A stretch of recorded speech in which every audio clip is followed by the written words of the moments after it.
What do you make of this stinging criticism of the WHO by Donald Trump and the fact that he is cutting funding?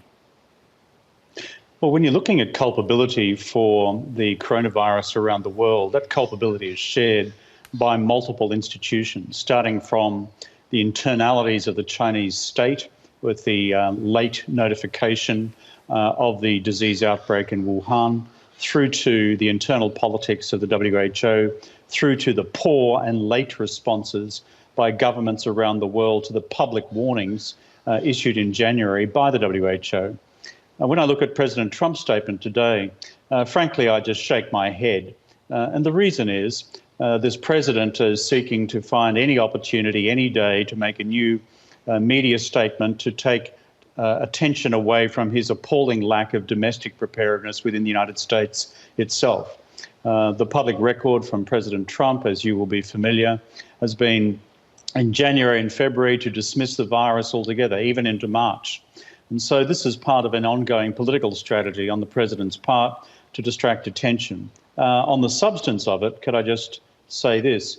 Look, I chaired a review of the multilateral system back in 2016, 2017 on behalf of the International Peace Institute in New York. And we produced a report specifically on the future management of pandemics, which we published in 2017, including a raft of recommendations for WHO reform. The fact that those reforms have not been implemented is not the intrinsic fault of the WHO Secretariat. It's each and every member state's responsibility to bring those reforms about in terms of powers and its regulatory responsibilities as well. So I think this is a retrograde step despite WHO failings. How do you assess the role that the WHO has played so far in this? Well, in all honesty, it's been mixed. Remember, they themselves were not aided by the internal politics within the Chinese system.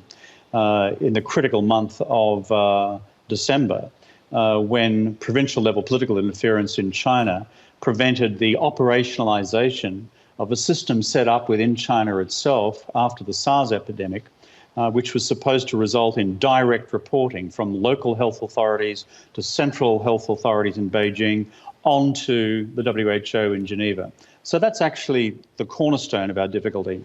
However, within WHO's own performance itself, I think we could have seen earlier, bolder statements from the WHO. But remember, when it comes to developed countries like Australia, like the United States and others, it's the question of what level of attention and action was then generated in those countries as a result of WHO warnings back then. And I've got to say, looking at the chronology of the Australian policy response, and certainly of the American policy response, a lot of responsibility lies with the tardiness of national government actions, despite the relative tardiness of some of the WHO earlier notifications.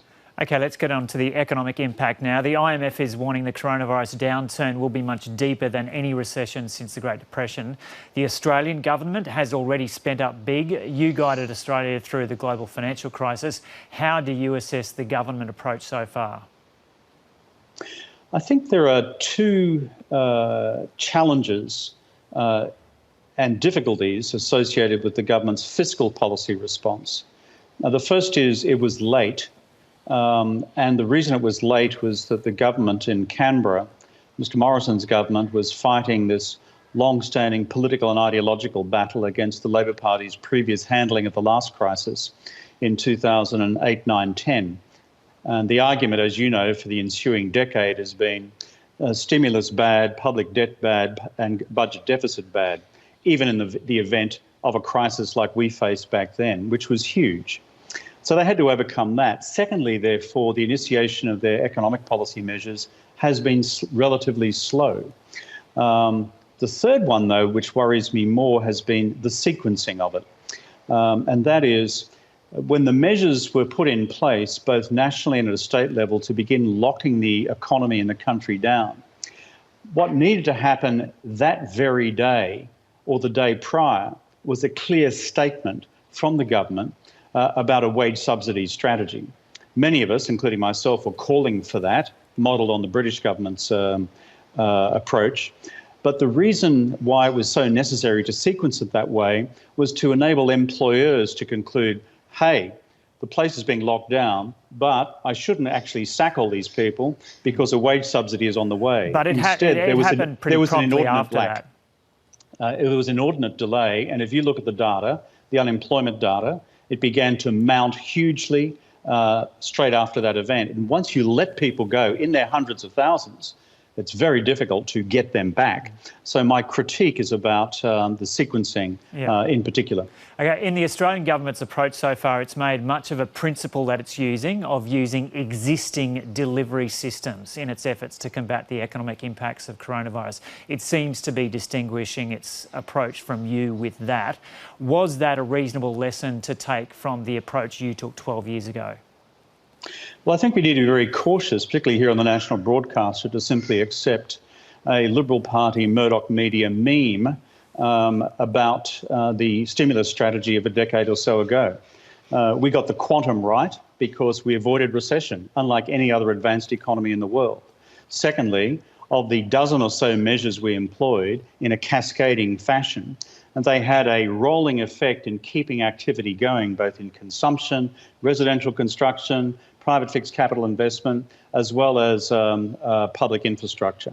Thirdly, on the ones that are usually put into the Murdoch media as the headline, which is the school modernisation program and the home insulation program, let's nail that on the head.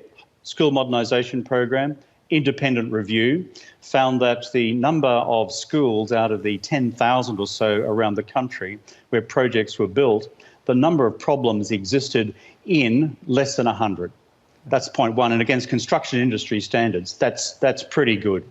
Second, on the home insulation program, we insulated 1.1 million homes, employing tens of thousands of people. And the bottom line is, tragically, we had 4 deaths brought about by subcontractors who failed to apply occupational health and safety standards. So before we start adopting a Liberal Party Murdoch media meme that this was a problem of implementation, we need to actually go back to basic facts. But yeah, you have acknowledged there were lessons to be learned, as there would be lessons to be learned through any huge program like that was undertaken. Okay, so just finally now, the IMF seems optimistic of a strong rebound within the next 2 years. Do you share that optimism? Just as I answer that, one final thought on the government saying it's using existing mechanisms. I say here formally on the public record, let's be very careful about the implementation of this monumental stimulus strategy that the government has now announced, because frankly, they're embarking upon loans programs which have never been embarked upon by the Commonwealth in its history. And the implementation of that will be very interesting to monitor over time. On the IMF report, the reporting that we see sometimes that they are anticipating a V-shaped recovery, dip in 2020, rapid recovery in 2021. Frankly, you look at the fine print of the report, and I'm a member of the International Advisory Panel to the IMF Managing Director. There are many, many caveats associated with that. I think we need to be very cautious about the pace of global economic recovery. We need to be very cautious about assuming that China can play a role this time that it played in the 2009-10 period. And I think we are in for a very uneven and rocky period ahead. That, I think, is the realistic reading of the IMF report.